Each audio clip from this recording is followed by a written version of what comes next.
Jade, let's start with problems. What are some problems you see in the collaboration space? And do you have any answers for how to overcome this problem? I would say the number one problem that I've noticed is that although it's called a collaboration, a lot of people don't talk to each other, especially if it's a big event. People will do things on their own. I understand that if you're running a big event with a lot of people, it's kind of hard to do individualized options and talk to them one-on-one. I really like that a lot of people, they have a lot of swipe files, they have a lot of media that's ready to go, but it's still not optimal for me because I really like those collaborations where you can get to know people one-on-one, not just because you can actually get to know them, but also for future collaborations. For you and me, for instance, we got to know each other more. So now if there's anything that anyone talks about getting to do collabs, I think about you instantly because I actually do know you. But a lot of collaborations I've done with a lot of people in the past, it's like I've forgotten about them. And I'm sure they've forgotten about me because we never really got to talk. We just signed up for something and then it was done. So I feel like a way to overcome this problem would be to maybe do a Facebook group of any kind or just kind of invite people to get to connect with each other more, because then you can get to do more collabs or maybe do collabs that are a bit smaller. I feel like sometimes when you do a big collab, it's hard to kind of get to know everyone and also invite people to get to know each other. But I feel it's just a preference. For me, I really want to get a lot out of collaborations. So I'm just more picky now about what kind of collabs I do and who I get to collab with. Tell me what's different about the way you collaborate and how can others implement it? When I want to collaborate with someone now, I really take the time and look at what they're doing. If they have a lead magnet of any kind, I subscribe for it. I want to see how their emails look. Because if I'm going to present them and present their collaboration to my audience, I want to know if my audience subscribes to someone else's lead magnet, what are they going to get in return, right? Because I've noticed in my own email marketing that when I would suggest a collaboration and everything was free, I don't think I've ever talked about a paid collaboration in my email marketing. So everything was free and I was like, oh, people are going to love this. But actually they were my emails that were the most unsubscribed. I would have thought that my paid promotion would have been more unsubscribed, but no, actually it was the collabs that I would be promoting, some of which I was a part of, some of which I wasn't. What's going on here? And then what I did is that I subscribed to everyone in the collab to see what they were doing in their email marketing. And so much of it I didn't agree with. It was a lot of tactics that I felt sometimes were manipulative or just kind of icky in a way that it just didn't sit right with me. And a lot of people, when they subscribe to my email marketing, it's because they don't like those tactics. So if I'm promoting someone who uses those tactics, it just kind of really doesn't work. Yes, it does take more time if you have to subscribe to other people's stuff and go through their marketing, but it really does help knowing who you should collab with and making sure that your collaboration is going to be something that you can do in the long run and you can do multiple collaborations. Why do you like collaborating? What appeals to you about collaboration? So the number one reason why I like collaborating is because I like bouncing off ideas with people. I also like other people's perspective because often we know everything, but we really don't. When you have multiple brains working together, you can really get solutions for everyone that might really fit more what they need. And that is true not just for collaborations, but it's really for everything. I've noticed that if I speak out loud what I'm thinking, I get to think more clearly. So I really like when I do collaborations, I can see what other people are doing. I can see how they can benefit my audience. I can see how I can benefit their audience. What's really great about collaborations is to get multiple minds together. And that's why I want people to really get to connect during collaborations. Because if you don't get to connect, you don't get to put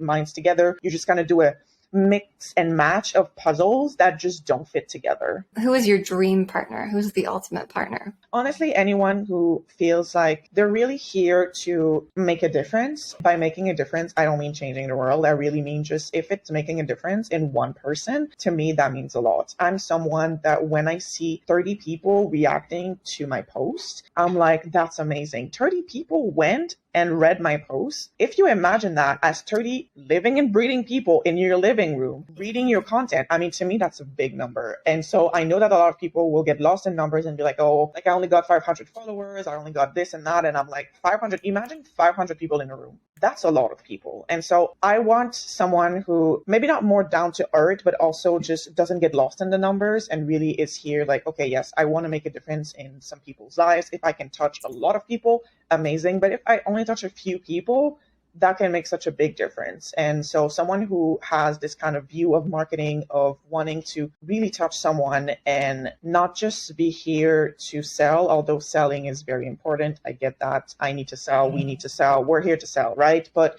it's not just about selling. It's about serving. And to me, those two should really work together instead of two separate concepts. Can you share a story about a collaboration that transformed your business or your life? A collaboration that really helped me the most, it was actually my first podcast episode. It was with a relationship coach with ourselves and, self-love and all that concept, which to me, self-love was like the weirdest concept in the world. And I'm a marketing strategist. So I was like, how are we going to collaborate? But because it was something so different, I was super curious. And when we got to collaborating, we got to really connect and we got to talk about social media, both in the relationship aspect, both in the marketing aspect. And it was really, really cool. And it was my first podcast. I was really nervous, but she made it so easy that it made me want to do more podcasts. It made me think about making my own podcast. It was so life-changing for my business that I actually got to collaborate with more people then because, so it's not as scary as I thought, right?